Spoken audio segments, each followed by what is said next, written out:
Mungkin masih capek dan kaget ya teman-teman. Pas capek dan kaget, mungkin saran aku ya, cara teman-teman biar mudah untuk survive di FK ini.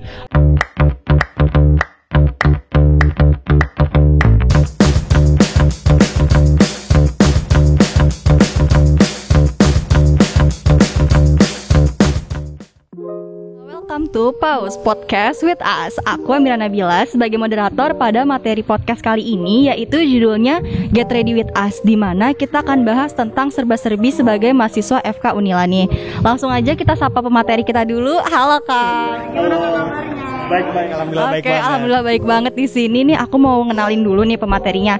Namanya Kak Sultan Mahathir Basta dari angkatan 2019, program studi pendidikan dokter. Yang pastinya udah tahu banget tentang seluk-beluk FK Unila. Insya Allah ya. Oke, mungkin di sini aku mau nge-spill dikit kali ya Kak, poin-poin yang bakal kita bahas nanti. Boleh banget. Yang pertama itu Kak, ada persiapan maba Kak. Yang kedua itu ada kulon, kepanjangannya kuliah online. Nah, yang ketiga itu ada realita kehidupan mahasiswa FK. Oke, menarik ya. Kakak udah siap belum nih sebelumnya? Udah siap. Oke, udah siap banget ya Kak. Cus aja ke pertanyaan pertama. Nah, sepengalaman Kak Sultan nih, hal dasar apa sih yang harus dipersiapkan sebagai mahasiswa baru FK Unila ini untuk menjalani perkuliahan Kak? Misalnya nih Kak, aku tunjukin dulu. Misalnya dari buku gitu Kak, boleh. Atau dari OSCE persiapan mentalnya atau gimana gitu Kak. Boleh Kak, langsung aja Kak, silakan. Oke, boleh. Gini Mir, atau teman-teman juga ya kalau dengerin. Jadi kalau menurut aku ya, persiapan untuk masuk FK itu bisa ada dua. Persiapan itu dua. Yang pertama itu persiapan alat-alat, barang-barang, buku segala macam. Yang kedua itu adalah persiapan mental. Oke, mental ya teman-teman. Gini teman-teman, kalau pasti ada beberapa teman-teman waktu masuk awal dapat pengumuman keterima di FK Unila, wah senang banget kan, pasti senang banget itu feeling menurut aku sejauh ini ya, itu kayak feeling terhappy di hidup aku kali ya, kayak berkoar-koar. Iya bener banget. Itu salah satu momen paling happy di hidup aku. Nah, itu kan pasti kayak kita wah nih kayaknya gue harus belajar ya nggak sih? Bener Kak. Mau nge-push gitu ya Kak? Iya, biar nanti aku ingin IPK 4 ya, pokoknya masih semangat banget. IPK 4 plus. Itu teman-teman, kalau menurut aku ya, teman-teman itu seharusnya kalau udah diterima nih kan, itu teman-teman pakai waktunya itu untuk istirahat.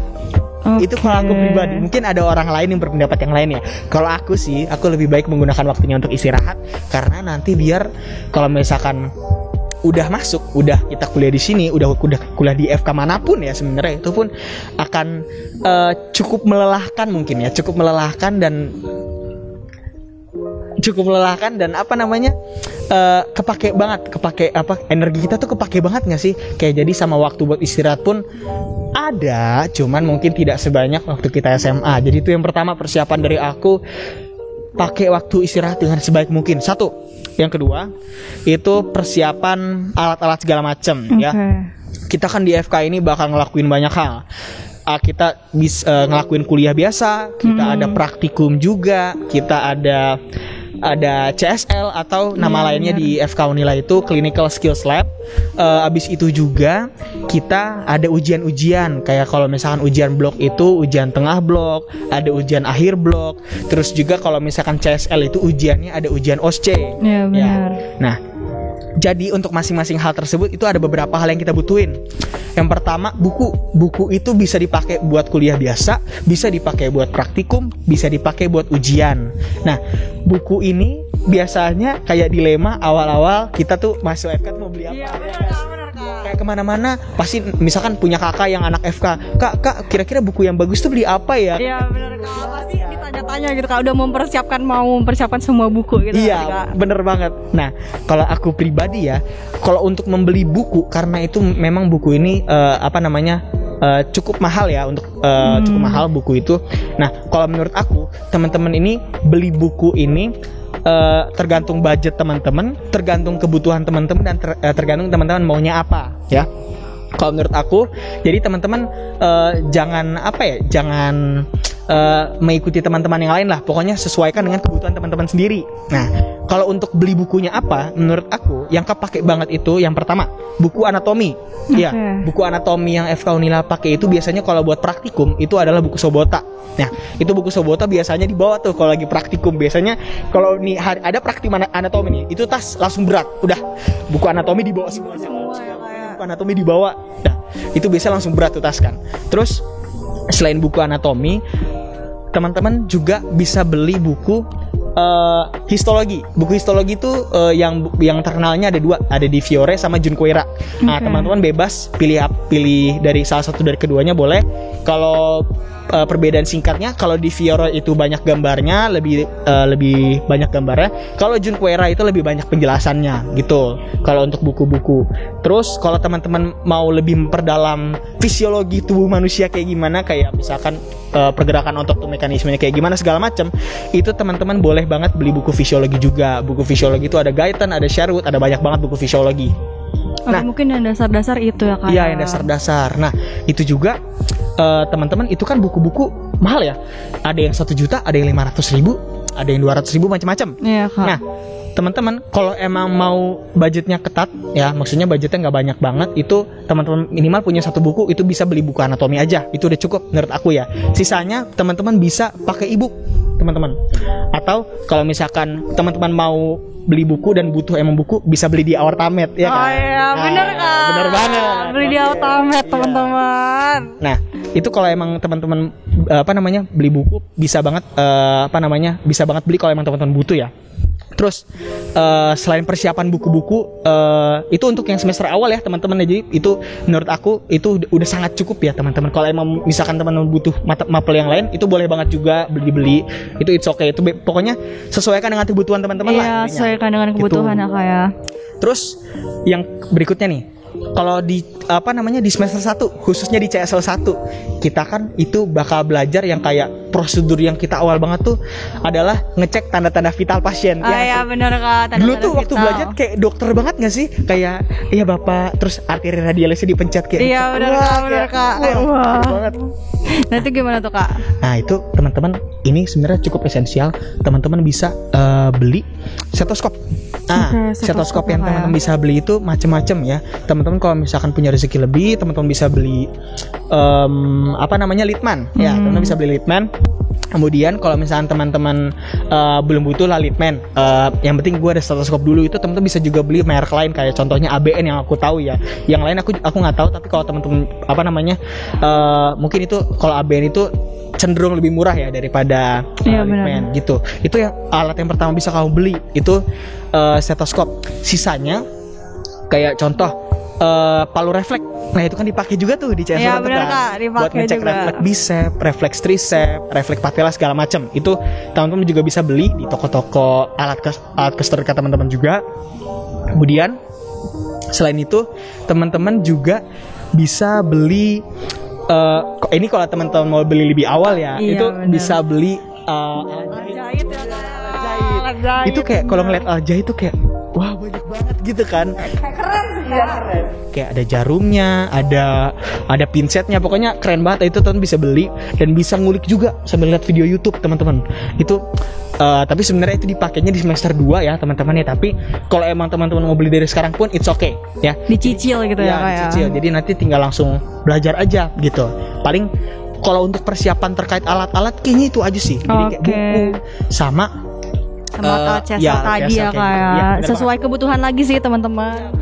Jangan ini ya, jangan ikutin orang lain ya. Kalau emang teman-teman belum bisa beli, it's okay, nanti aja. Kalau emang teman-teman mampu, ya gak apa-apa, beli aja. Yang penting disesuaikan dengan kebutuhan teman-teman gitu. Oke, aku bisa langsung next aja ya Kak pertanyaannya. Boleh banget. Nah, selama pandemi ini kan ada perubahan nih Kak, dari offline ke online. Nah, gimana sih pola belajar dari Kak Sultan ini sendiri biar bisa efektif? Soalnya nih Kak, kalau kadang kuliah online agak suka terdistract gitu gak sih Kak sama notifikasi atau hal lain gitu Kak? Oke, bener banget. Ini menurut aku cara belajar ini adalah sesuatu yang sangat personal, ya nggak sih? Iya sih Kak. Kayak cara belajar aku belum tentu bekerja di teman-teman, dan cara belajar teman-teman pun belum tentu bekerja di aku. Jadi aku share yang bekerja di aku ya, gitu ya.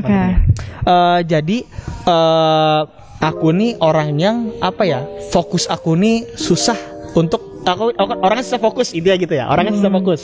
Jadi biar aku lebih fokus, biar aku lebih mudah ngerjain, itu aku belajar yang namanya pakai teknik Pomodoro.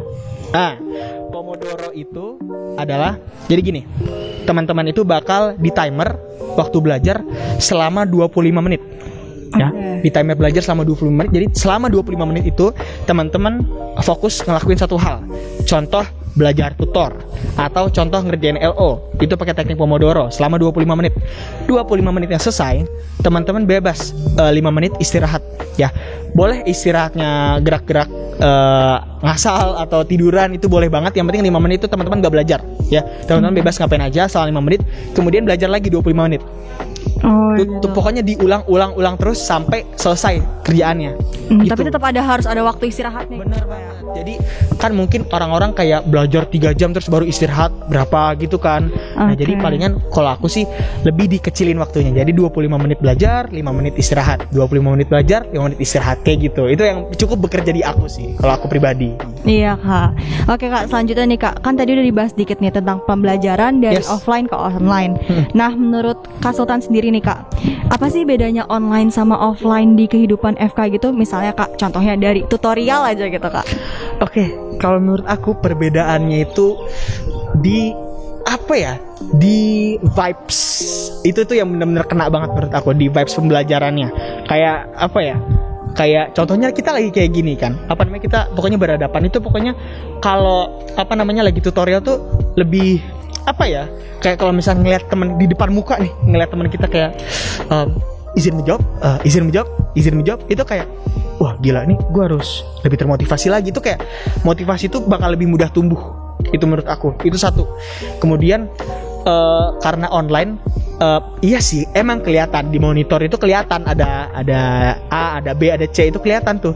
Tapi rasa semangat mereka tuh nggak ketransfer gitu loh ke kita, karena kita kan di kamar aja kan. Kalau aku di kosan doang, iya, di kosan, Kak, bener, Kak. di kamar kanan kiri kok nggak ada siapa-siapa, sama gitu, Kak, iya. hawanya. Kayak ya udah, kayak mungkin kurang semangat aja gitu. Jadi aku apa ya, harus lebih fight dari motivasinya gitu loh kalau online ini. Jadi kalau misalkan offline sih itu lebih apa ya, pokoknya karena ketemu teman-teman ya, dan semangat teman-teman tuh benar-benar kebawa. Pokoknya sampai ke aku juga lah. Jadi aku pun belajarnya semangat, terus ya ujiannya semangat, pokoknya segala macam semangat terus deh pokoknya. Jadi kalau untuk bedanya ya offline sama online itu lebih ke arah suasananya, itu sih kalau aku. Suasananya, Kak, ya. Oke, Kak, mungkin aku mau ke pertanyaan terakhir nih, Kak. Gimana attitude yang sebenarnya tuh benar gitu, Kak, di lingkungan FK?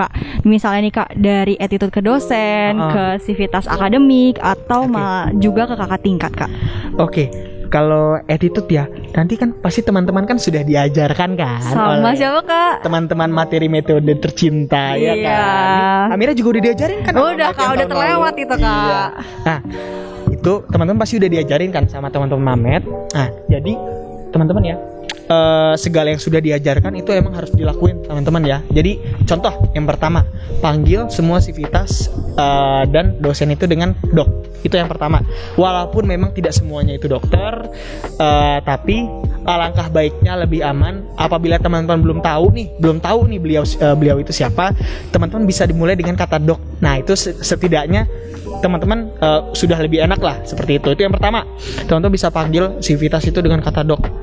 Terus yang kedua, selain ketemu, ini sih biasanya yang paling seru ya kalau ke FK ini kan. Kalau misalkan dulu ya teman-teman ya, kalau teman-teman tahu nih, kalau misalkan kuliah offline itu biasanya mahasiswa baru itu belum boleh untuk bawa kendaraan kan. Jadinya kami ini dulu jalan kaki tuh dari depan bundaran sampai FK.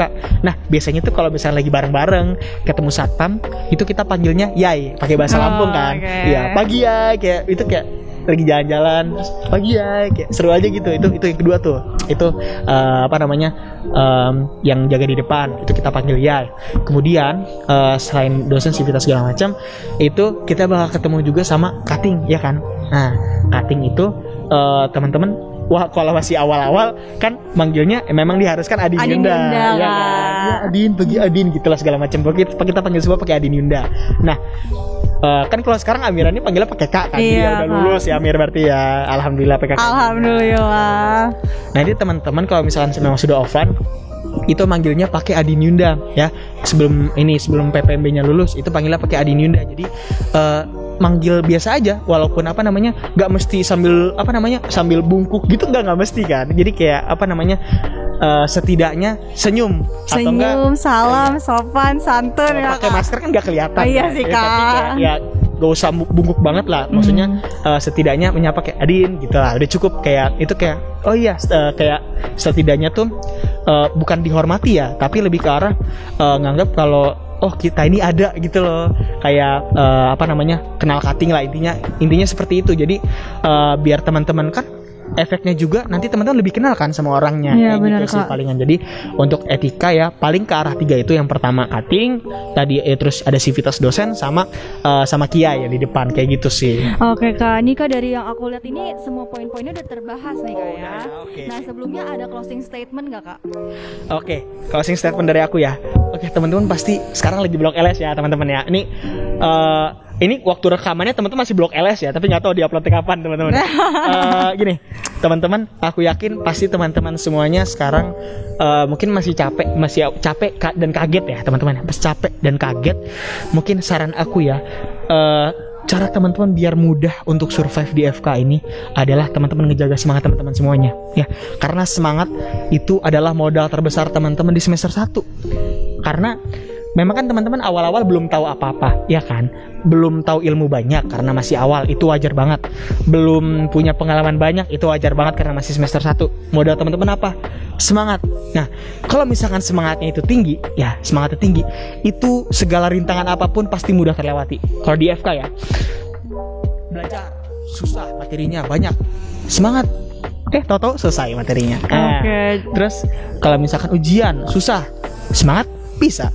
Terus banyak, pokoknya intinya semangat itu dapat mempermudah semua kerjaan teman-teman. Jadi tolong teman-teman, aku mau ya semua mahasiswa, khususnya mahasiswa baru ya, itu teman-teman jaga semangat teman-teman.